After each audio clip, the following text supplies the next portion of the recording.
kids, this is the continuation of previous class on types of communication. Already discussed about several categories of communication depending on different bases. Now we will be discussing about verbal communication and non-verbal communication.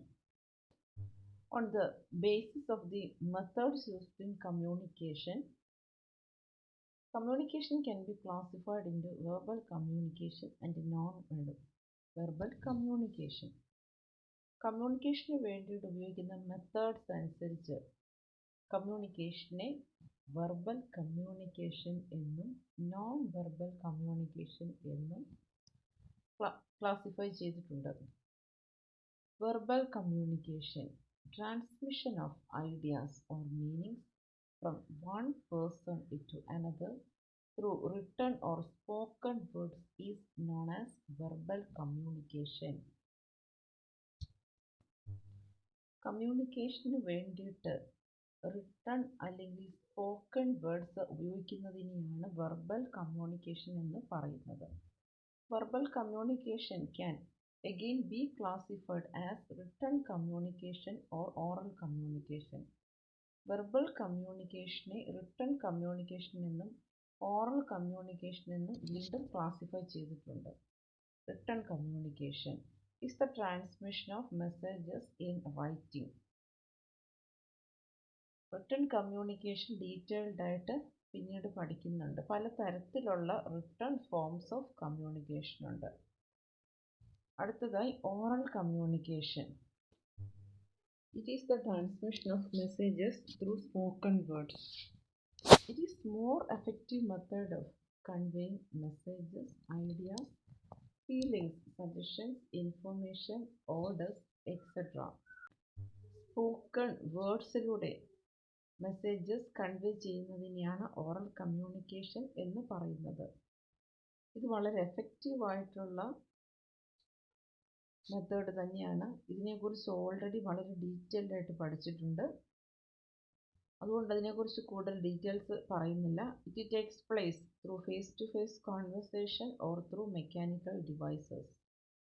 Oral communication face to ഫേസിലൂടെയും സാധ്യമാണ്, അല്ലെങ്കിൽ മറ്റു mechanical devices ഉപയോഗിച്ചും oral communication സാധ്യമാണ്.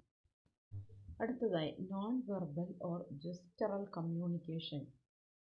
It is the transmission of ideas or messages from one person to another other than the spoken or written words. Non-verbal communication എന്ന് പറഞ്ഞാൽ വ്യക്തികൾ തമ്മിൽ ഐഡിയാസ് അല്ലെങ്കിൽ മെസ്സേജസ് അങ്ങോട്ടും ഇങ്ങോട്ടും കൺവേ ചെയ്യുന്നത് സ്പോക്കൺ വേർഡ്സിലൂടെയോ അല്ലെങ്കിൽ റിട്ടൺ വേർഡ്സിലൂടെയോ അല്ലാത്തതിനെയാണ്.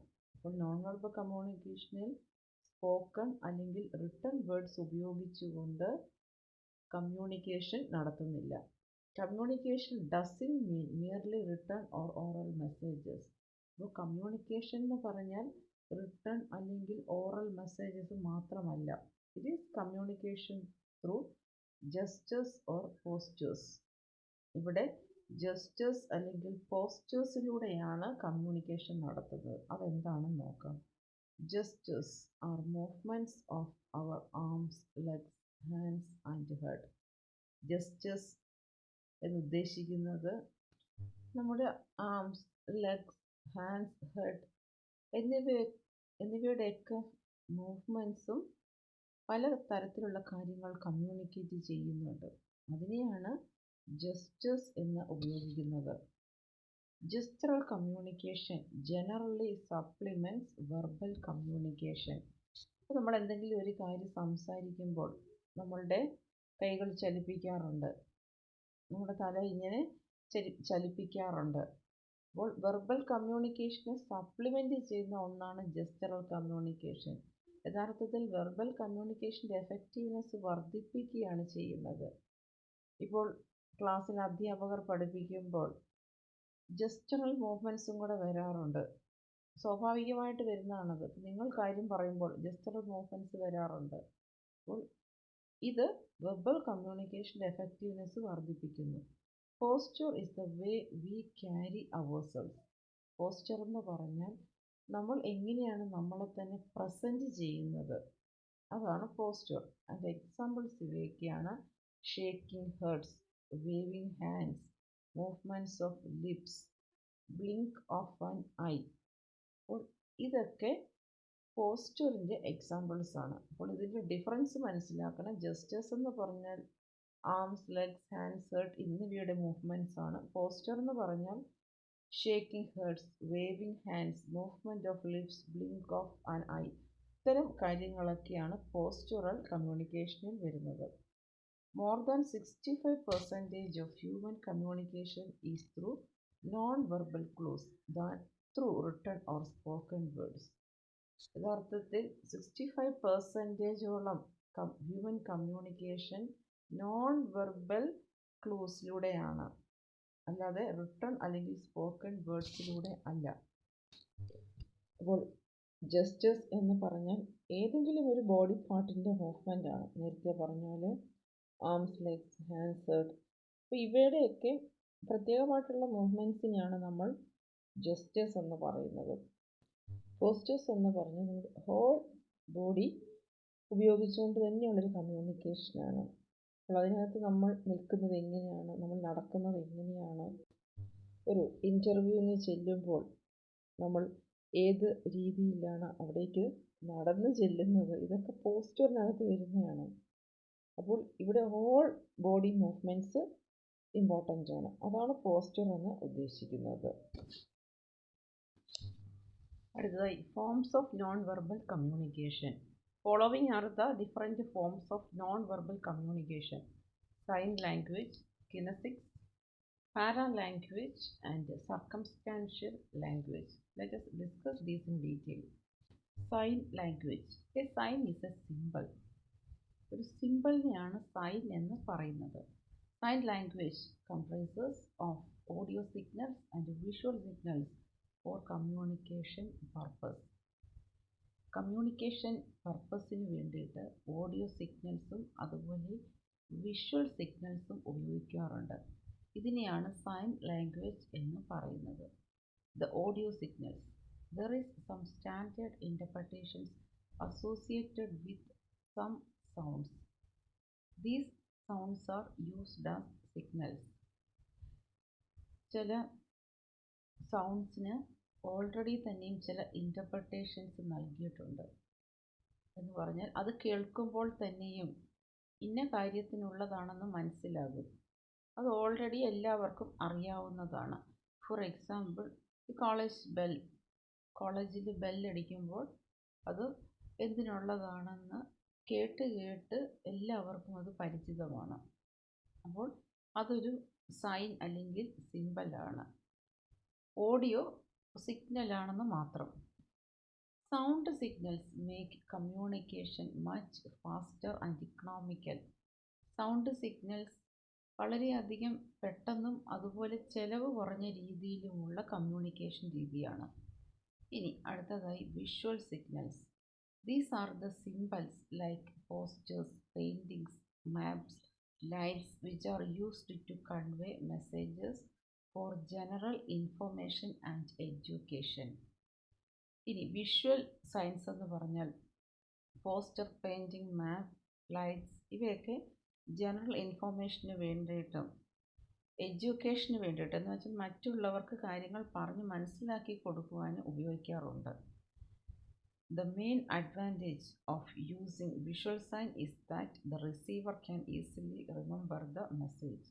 അപ്പോൾ ഇങ്ങനെ പോസ്റ്റേഴ്സ്, പെയിൻറ്റിങ്സ്, മാപ്പ്, ലൈറ്റ്സ് ഇവയൊക്കെ ഉപയോഗിച്ച് ജനറൽ ഇൻഫർമേഷനും പ്രൊവൈഡ് ചെയ്യും, എഡ്യൂക്കേഷനും പ്രൊവൈഡ് ചെയ്യും. അവയാണ് വിഷ്വൽ സയൻസ് ആയിട്ട് അറിയപ്പെടുന്നത്.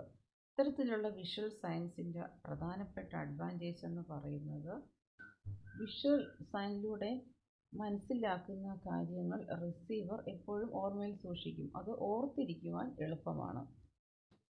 കിനസിക്സ് or body language. It is the way body communicates by its physical movements. നമ്മളുടെ കമ്മ്യൂണിക്കേഷനിൽ എങ്ങനെയാണ് നമ്മളുടെ ശരീരം അതിൻ്റെ ഫിസിക്കൽ മൂവ്മെൻറ്റ്സിലൂടെ കമ്മ്യൂണിക്കേറ്റ് ചെയ്യുന്നത്. നമ്മൾ ഏതൊരു കാര്യം കമ്മ്യൂണിക്കേറ്റ് ചെയ്യുമ്പോൾ നമ്മുടെ ഫിസിക്കൽ മൂവ്മെൻറ്റ്സ് വളരെയധികം ഇമ്പോർട്ടൻ്റ് ആണ്.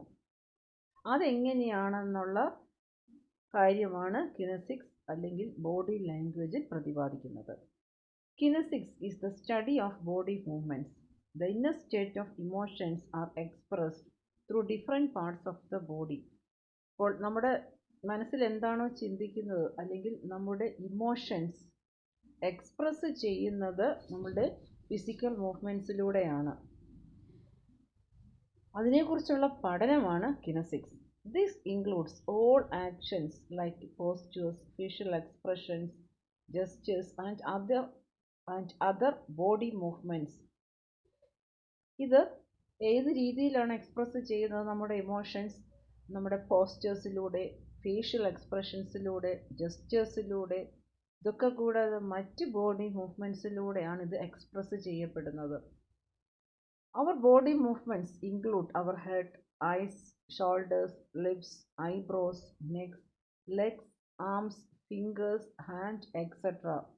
നമ്മുടെ ബോഡി മൂവ്മെൻറ്റ്സിൽ പ്രധാനമായിട്ടും ഈ പറയുന്ന ബോഡി പാർട്സിൻ്റെ മൂവ്മെൻ്റ് ആണ് കൂടുതലും കിനസിക്സ് അല്ലെങ്കിൽ ബോഡി ലാംഗ്വേജ് എന്നതുകൊണ്ട് ഉദ്ദേശിക്കുന്നത്.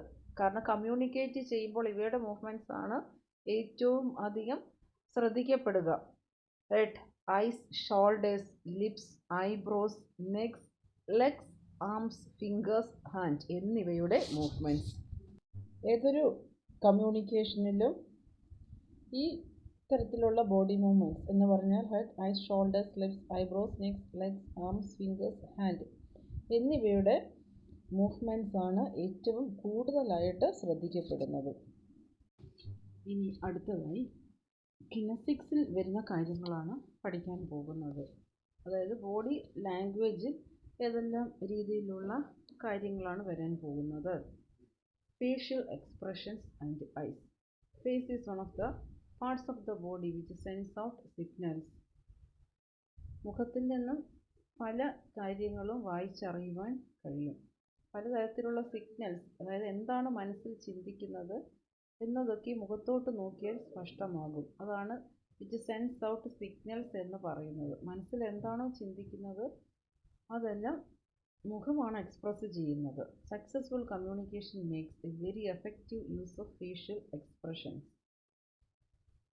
സക്സസ്ഫുൾ ആയിട്ടുള്ള കമ്മ്യൂണിക്കേഷൻ സാധ്യമാകുന്നത് വളരെ എഫക്റ്റീവായിട്ട് ഫേഷ്യൽ എക്സ്പ്രഷൻസ് യൂസ് ചെയ്തുകൊണ്ടാണ്. നമ്മൾ എന്താണോ കമ്മ്യൂണിക്കേറ്റ് ചെയ്യുന്നത് അത് എഫക്റ്റീവ് ആകണമെന്നുണ്ടെങ്കിൽ അതിനനുസൃതമായിട്ടായിരിക്കണം ഫേഷ്യൽ എക്സ്പ്രഷൻസും, അതായത് നമ്മുടെ മുഖഭാവവും. It has been said that face is the mirror of the mind.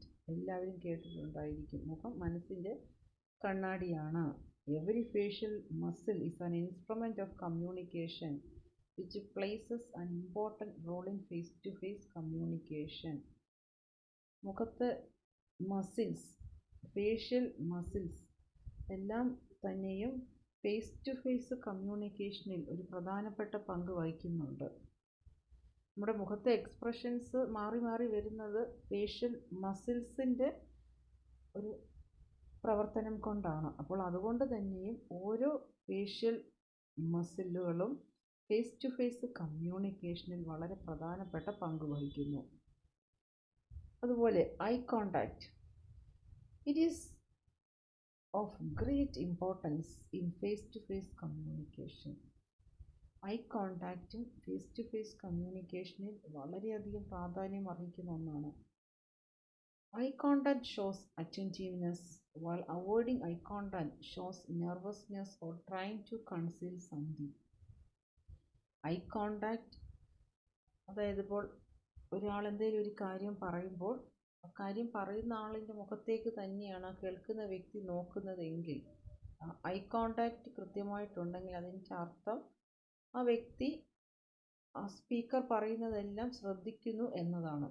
അത് കോമൺ ആയിട്ട് അങ്ങനെയാണ് കരുതപ്പെട്ടിരിക്കുന്നത്.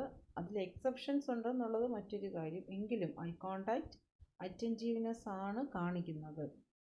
അതുപോലെ ഐ കോണ്ടാക്ട് അവോയ്ഡ് ചെയ്യുകയാണെങ്കിൽ, ഇപ്പോൾ ഒരു വ്യക്തി മറ്റൊരു വ്യക്തിയുമായിട്ട് കമ്മ്യൂണിക്കേറ്റ് ചെയ്യുമ്പോൾ ഫേസ് ടു ഫേസ് കമ്മ്യൂണിക്കേഷൻ ആണെങ്കിൽ, ഐ കോണ്ടാക്ട് കേൾക്കുന്ന ആൾ അവോയ്ഡ് ചെയ്യുകയാണെങ്കിൽ അതിൻ്റെ അർത്ഥം അയാൾ എന്തോ ഒളിക്കുന്നു എന്നാണ്.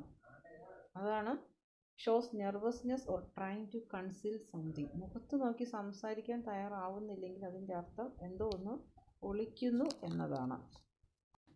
അടുത്തതായി gestures. Gestures are the physical movements of the body parts like arms, legs, hands and head. അടുത്തതായി ആംസ്, ലെഗ്സ്, ഹാൻഡ്സ്, ഹെഡ് എന്നിവയുടെ ഫിസിക്കൽ മൂവ്മെൻറ്റ്സിനെയാണ് ജെസ്റ്റേഴ്സ് എന്ന് പറയുന്നത്. ഇതും കിനസിക്സ് അല്ലെങ്കിൽ ബോഡി ലാംഗ്വേജിൽ വരുന്നതാണ്. The nodding of the head and blinking of eyes, waving our hands and shrugging our shoulders etcetera are expressions of our thoughts and feelings. Nodding of the head, എന്തെങ്കിലും പറയുമ്പോൾ തലയാട്ടുക.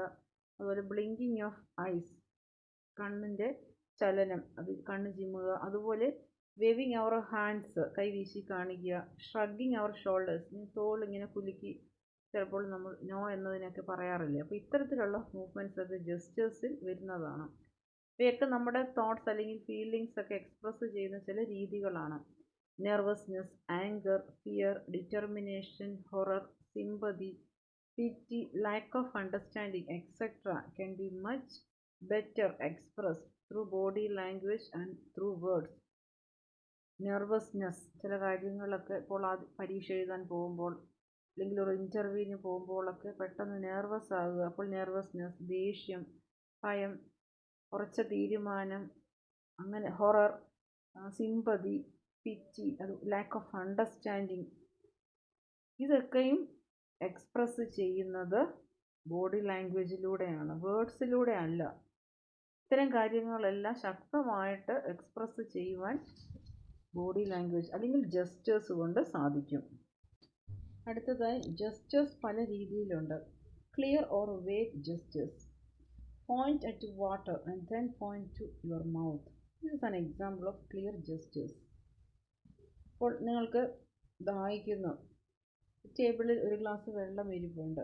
അപ്പോൾ നിങ്ങൾ ആ ടേബിളിൽ ഇരിക്കുന്ന ഒരു ഗ്ലാസ് വെള്ളത്തിലേക്ക് കൈ ചൂണ്ടിയിട്ട് നിങ്ങളുടെ മൗത്ത് അതിലേക്ക് നിങ്ങൾ പോയിന്റ് ചെയ്യുകയാണ്, നിങ്ങളുടെ വിരൽ.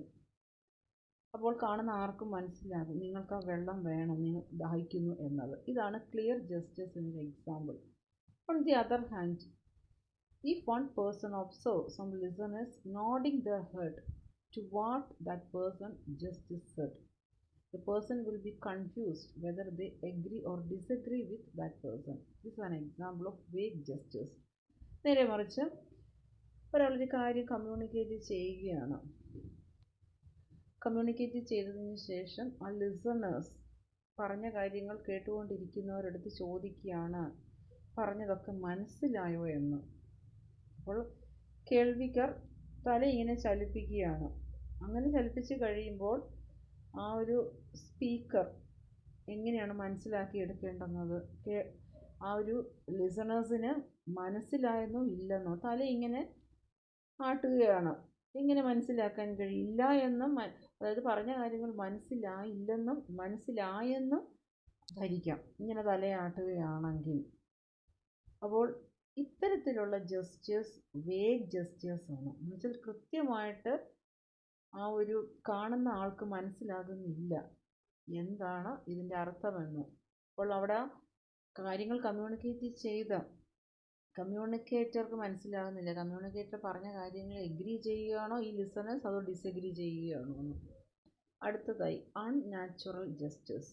Unnatural gestures such as touching the body and playing with objects like clothing or pens, finger tapping, then lip licking and smiling. Unnatural gestures എന്ന് പറഞ്ഞാൽ ഇപ്പോൾ ചിലരുണ്ട് എന്തെങ്കിലും ഒരു കാര്യം സംസാരിക്കുമ്പോൾ അവരുടെ തന്നെ ഡ്രസ്സിലോ അല്ലെങ്കിൽ പേനയുണ്ടെങ്കിൽ അതിലോ ഇങ്ങനെ പിടിച്ചുകൊണ്ടേയിരിക്കും. പേനയുണ്ടെങ്കിൽ അതിനകത്ത് ഇങ്ങനെ കളിച്ചുകൊണ്ടിരിക്കും. അതൊക്കെ അൺനാച്ചുറൽ ജെസ്റ്റേഴ്സ് ആണ്. അതുപോലെ ഫിംഗർ ടാപ്പിംഗ്, വിരലുകൾ ഇങ്ങനെ ഞൊടിക്കുക, വിരലുകൾ കൊണ്ട് ഓരോന്നൊക്കെ ഇങ്ങനെ കാണിക്കുക. അതുപോലെ ലിപ്പ് ലിക്കിങ്, ചുണ്ടുകൾ ഇങ്ങനെ നനച്ചുകൊണ്ടേയിരിക്കും. ചിലപ്പോൾ ടെൻഷനാകാം, ചിലപ്പോൾ മനസ്സിലാകാത്തതാകാം, എന്ത് വേണമെങ്കിലും ആകാം. പക്ഷെ അതെന്താണെന്ന് കാണുന്ന ആൾക്ക് മനസ്സിലാകത്തില്ല. അതുപോലെ ഒന്നാണ് ഇതും, അൺനാച്ചുറൽ ജസ്റ്റേഴ്സ് ആണ്. അതുപോലെ smiling.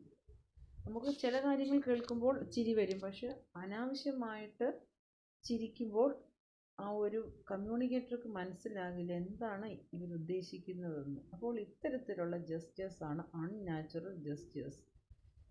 These gestures show lack of confidence. ഇത്തരത്തിലുള്ള ജസ്റ്റേഴ്സ് എല്ലാം കോൺഫിഡൻസ് ഇല്ലാത്തവരാണ് പ്രകടിപ്പിക്കുന്നത്. ശ്രദ്ധിച്ചാൽ അറിയാം, കോൺഫിഡൻസ് ഇല്ലാത്തവരാണ് എന്തെങ്കിലും പറയുമ്പോൾ ഇതുപോലെ പെൻ കൊണ്ട് കളിക്കുക, അതുപോലെ ഫിംഗർ ടാപ്പിംഗ്, ലിപ്പ് ലിക്കിങ്, സ്മൈലിങ്, ഇതെല്ലാം കോൺഫിഡൻസ് ഇല്ലാത്തവരുടെ തന്നെയും ജസ്റ്റേഴ്സ് ആണ്. എന്ന് പറഞ്ഞാൽ സ്മൈലിങ് എപ്പോഴും കോൺഫിഡൻസ് ഇല്ലാത്തതിൻ്റെ ലക്ഷണമല്ല, പക്ഷെ അനവസരത്തിലുള്ളത്, അതാണ് ഉദ്ദേശിക്കുന്നത്. അടുത്തതായി beneficial gestures. These should be used to emphasize a point. These gestures are usually performed with heads, arms and hands. Beneficial gestures എന്ന് പറഞ്ഞാൽ എന്തെങ്കിലും ഒരു പോയിന്റ്, ഒരു പ്രത്യേക കാര്യം എംഫസൈസ് ചെയ്യാൻ, അതിനൊരു പ്രാധാന്യമുണ്ടെന്ന് പ്രകടിപ്പിക്കുവാൻ വേണ്ടിയിട്ടാണ് ബെനിഫിഷ്യൽ ജസ്റ്റേഴ്സ് ഉപയോഗിക്കുന്നത്. എന്തെങ്കിലും ഒരു പ്രത്യേക കാര്യം പറയുമ്പോഴോ അല്ലെങ്കിൽ വളരെ പ്രധാനപ്പെട്ട ഒരു പോയിന്റ് മറ്റുള്ളവർക്ക് പ്രയോജനം ചെയ്യേണ്ടുന്ന രീതിയിലൊരു പോയിന്റ്, ഒരു കാര്യം പറയുമ്പോഴൊക്കെയാണ് ഇത്തരത്തിലുള്ള ബെനഫിഷ്യൽ ജസ്റ്റേഴ്സ് ഉപയോഗിക്കുന്നത്. Hand gestures. Palms slightly up and outward are sign of open and friendly. നമ്മുടെ കൈപ്പത്തി അത് അപ്പ് ആൻഡ് ഔട്ട്വേർഡ് പൊസിഷനിലാണ് ഇരിക്കുന്നതെങ്കിൽ ആ വ്യക്തി വളരെ ഓപ്പൺ ആണ്, ഫ്രണ്ട്ലി ആണ് എന്നാണ് അതിൻ്റെ അർത്ഥം. പക്ഷേ palm down gestures are generally seen as dominant. palm down gesture പൊസിഷനിലാണ് വെച്ചിരിക്കുന്നതെങ്കിൽ ആ ഒരു വ്യക്തി വളരെ ഡോമിനൻ്റ് ആയിട്ട് കരുതപ്പെടാം. There are many hand gestures which are universal culture. പല തരത്തിലുള്ള ഹാൻഡ് ജസ്റ്റേഴ്സ് ഉണ്ട്. അത് യൂണിവേഴ്സൽ കൾച്ചറിൻ്റെ തന്നെ ഭാഗമാണ്. മൊത്തത്തിലുള്ള സംസ്കാരത്തിൻ്റെ തന്നെ ഭാഗമായിട്ടാണ് പല ഹാൻഡ് ജസ്റ്റേഴ്സും കരുതപ്പെട്ടിരിക്കുന്നത്. Spontaneous gestures. Spontaneous gestures are unplanned. പെട്ടെന്ന് നമ്മളിലേക്ക് വരുന്ന ജസ്റ്റേഴ്സിനെയാണ് സ്പോണ്ടേനിയസ് ജസ്റ്റേഴ്സ് എന്ന് പറയുന്നത്. പ്ലാൻ ചെയ്തിട്ടുള്ളതല്ല, അറിയാതെ പെട്ടെന്ന് നമ്മളിലേക്ക് വരുന്ന gestures. Spontaneous gestures again classified into iconic gestures, metaphoric gestures, didactic gestures and beat gestures. അത്തരത്തിലുള്ള spontaneous gestures, iconic gestures, metaphoric gestures, deictic gestures, beat gestures എന്നിങ്ങനെ ക്ലാസിഫൈ ചെയ്തിരിക്കുന്നു. അതെന്തൊക്കെയാണെന്ന് നോക്കാം. Iconic gestures. These are used to demonstrate or narrate something. ഏതെങ്കിലും ഒരു കാര്യത്തിനെ കുറിച്ചൊരു വിവരണം നൽകുമ്പോൾ അറിയാതെ തന്നെയും നമ്മളിൽ ഒരു ചലനം വരാറുണ്ട്. എക്സ്പ്ലെയിൻ ചെയ്യുമ്പോൾ നമ്മുടെ കൈകളുടെ ചലനം, നമ്മുടെ ഹെഡ് നോഡിങ്, ഇതെല്ലാം അറിയാതെ വരുന്നതാണ്. അല്ലാതെ നമുക്ക് വെറുതെ ഇങ്ങനെ ഒറ്റ നിപ്പിൽ നിന്ന് എന്തെങ്കിലും ഒരു കാര്യം പറയാൻ പറ്റില്ല. അപ്പോൾ നിരവധി ജസ്റ്റേഴ്സ് നമ്മളിലേക്ക് എത്തും. അവയാണ് ഐക്കോണിക് ജസ്റ്റേഴ്സ് എന്ന് പറയുന്നത്. അടുത്തതായിട്ട് metaphoric gestures. Metaphoric gestures explain concept. ഏതെങ്കിലും ഒരു കോൺസെപ്റ്റ് എക്സ്പ്ലെയിൻ ചെയ്യുമ്പോൾ ഒരു വ്യക്തിയിലുണ്ടാകുന്ന ജസ്റ്റേഴ്സ്, അതിനെയാണ് മെറ്റഫോറിക് ജസ്റ്റേഴ്സ് എന്ന് പറയുന്നത്. അടുത്തതായിട്ട് deictic gestures. These are used to point at things or persons. ഏതെങ്കിലും ഒരു പ്രത്യേക കാര്യത്തിനെയോ അല്ലെങ്കിൽ ഒരു വ്യക്തിയെ ചൂണ്ടിക്കാണിക്കുവാൻ വേണ്ടിയിട്ട് ഉപയോഗിക്കുന്നതാണ് deictic gestures. Beat gestures. Rhythmic beating of a finger, hand or arm is example of beat gestures. Beat jester term കേൾക്കുമ്പോൾ തന്നെ അറിയാം, നമ്മൾ താളാത്മകമായിട്ട് നമ്മുടെ വിരലുകൾ അല്ലെങ്കിൽ കൈ ചലിപ്പിക്കുന്നതിനെയാണ് ബീറ്റ് ജസ്റ്റേഴ്സ് എന്ന് പറയുന്നത്. ഇപ്പോൾ പാട്ട് കേൾക്കുമ്പോഴോ നമുക്കിഷ്ടമുള്ള ഏതെങ്കിലും ഒരു താളം അത് കേൾക്കുമ്പോഴൊക്കെയോ നമ്മുടെ ഫിംഗേഴ്സ് അറിയാതെ ഇങ്ങനെ താളം കൊട്ടാറുണ്ട്. ഇതിനെയൊക്കെയാണ് ബീറ്റ് ജസ്റ്റേഴ്സ് എന്ന് പറയുന്നത്. അടുത്തത് paralanguage. Paralanguage or paralinguistic is closely allied to verbal communication but actually non-verbal in nature. പാരാലാംഗ്വേജ് യഥാർത്ഥത്തിൽ വെർബൽ കമ്മ്യൂണിക്കേഷനുമായിട്ട് റിലേറ്റഡ് ആണ്, എങ്കിലും ഇത് നോൺ വെർബൽ കമ്മ്യൂണിക്കേഷൻ്റെ സവിശേഷതയാണ് ഇതിനുള്ളത്. It involves the voice, speaking speed, pitch variation, volume, pause, word stress and the manner of speaking. പാരാലാംഗ്വേജിൽ വരുന്ന കാര്യങ്ങൾ പ്രധാനമായിട്ടും സംസാരിക്കുമ്പോഴുള്ള വോയിസ്, ചില പ്രധാനപ്പെട്ട കാര്യങ്ങൾ പറയുമ്പോൾ വോയിസ് മോഡുലേഷൻ വരാറുണ്ടല്ലോ. അതുപോലെ സ്പീക്കിംഗ് സ്പീഡ്, എത്രമാത്രം വേഗത്തിലാണ് സംസാരിക്കുന്നതെന്നുള്ളത്. പിച്ച് വേരിയേഷൻ വരും, ഓരോ കാര്യങ്ങൾ പറയുമ്പോൾ ഓരോരുത്തർ സംസാരിക്കുമ്പോഴും പിച്ച് വേരിയേഷൻ വരാറുണ്ട്. ദെൻ വോളിയം, എത്ര ശബ്ദത്തിലാണ്, എത്ര ഉച്ചത്തിലാണ് സംസാരിക്കുന്നത്. പോസ്, അപ്പോൾ ചിലയിടത്ത് നിർത്തി പറയേണ്ടതായിട്ട് വരും. ദെൻ വേർഡ് സ്ട്രെസ്, ചില വാക്കുകൾ നല്ലപോലെ സ്ട്രെസ് കൊടുത്ത് സംസാരിക്കേണ്ടതായിട്ട് വരും. And the manner of speaking, മൊത്തത്തിൽ സംസാരിക്കുന്ന രീതി തന്നെ.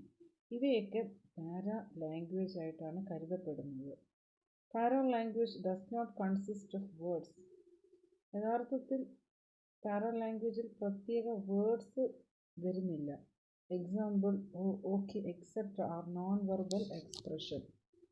ഇപ്പോൾ എന്തെങ്കിലും ഒരു കാര്യം പറയുമ്പോൾ ഓ അങ്ങനെയാണോ എന്ന് പറയാറുണ്ട്.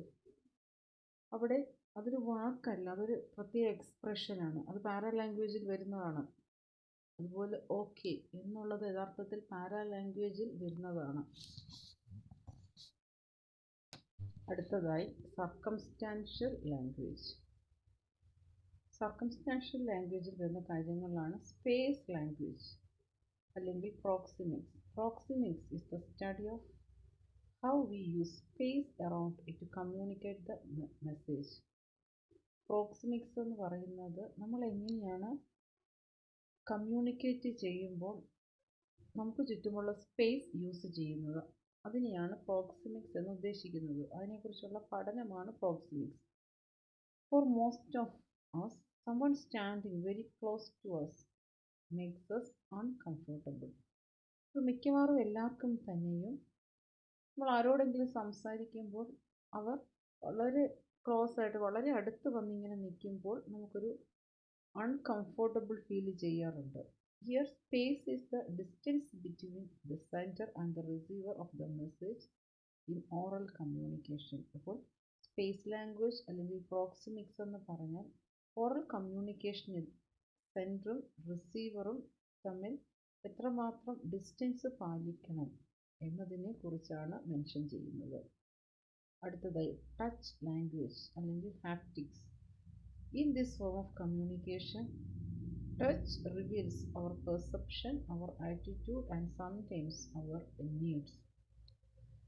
ടച്ച് ലാംഗ്വേജും കമ്മ്യൂണിക്കേഷനിൽ പ്രധാനമാണ്.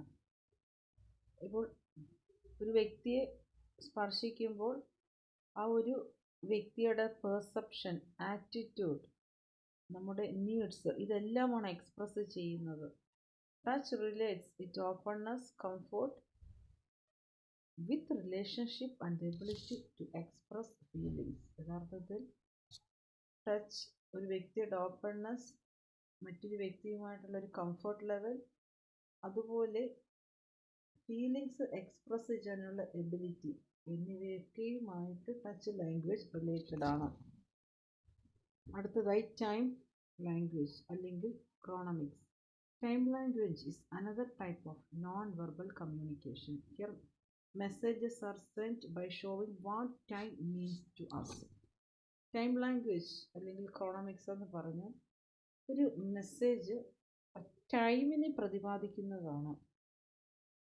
ആ ഒരു മെസ്സേജ് കാണുമ്പോൾ എന്താണ് സമയം അല്ലെങ്കിൽ അതിൻ്റെ പ്രാധാന്യം എന്താണെന്ന് ഓർമ്മിപ്പിക്കുന്നു. ആ രീതിയിലുള്ള മെസ്സേജിനെയാണ് ടൈം ലാംഗ്വേജ് എന്ന് ഉദ്ദേശിക്കുന്നത്. Example, a manager who never ask time to talk over a problem with an employee reveals the manager's lack of regard for subordinates. ഉദാഹരണം ഇതാണ്. ഇതിലൂടെ നിങ്ങൾക്കത് മനസ്സിലാവും എന്താണ് ടൈം ലാംഗ്വേജ് എന്ന്. ഒരു മാനേജറിൻ്റെ അടുത്ത് എംപ്ലോയി നേരിട്ടൊരു പ്രശ്നത്തിനെ കുറിച്ച് സംസാരിക്കണം. എംപ്ലോയി അത് മാനേജറിൻ്റെ അടുത്ത് റിക്വസ്റ്റ് ചെയ്യുകയുണ്ടായി. പക്ഷേ മാനേജർ അതിന് സമയം കണ്ടെത്തുന്നില്ല. ഒരു മെസ്സേജ് എംപ്ലോയി നൽകിയിട്ടും മാനേജർ അതിന് സമയം കണ്ടെത്തിയില്ലെങ്കിൽ അതിൻ്റെ അർത്ഥം മാനേജർക്ക് സബോർഡിനേറ്റ്സിൻ്റെ പ്രശ്നത്തിൽ ഇടപെടാൻ ഒരു താല്പര്യവും ഇല്ല എന്നാണ്. അപ്പോൾ മാനേജർ തിരിച്ചൊരു മെസ്സേജ് തന്നെ നൽകിയേക്കാം, ഈ പ്രോബ്ലം ഇപ്പോൾ ഡിസ്കസ് ചെയ്യേണ്ട, പിന്നീട് മതിയെന്ന്. അതൊക്കെ റിവീൽ ചെയ്യുന്നത് എംപ്ലോയീസിൻ്റെ കാര്യത്തിൽ മാനേജേഴ്സിന് താല്പര്യമില്ല എന്ന് തന്നെയാണ്. അതാണ് ടൈം ലാംഗ്വേജ്. അടുത്തതായി ഐ കോണ്ടാക്റ്റ്. ഇതിനെക്കുറിച്ച് ഓൾറെഡി ഡിസ്കസ് ചെയ്തതുകൊണ്ട് അതിൻ്റെ ഡീറ്റെയിൽസിലേക്ക് പോകുന്നില്ല. So these are the different forms of non-verbal communication. Assignment question: write about non-verbal communication.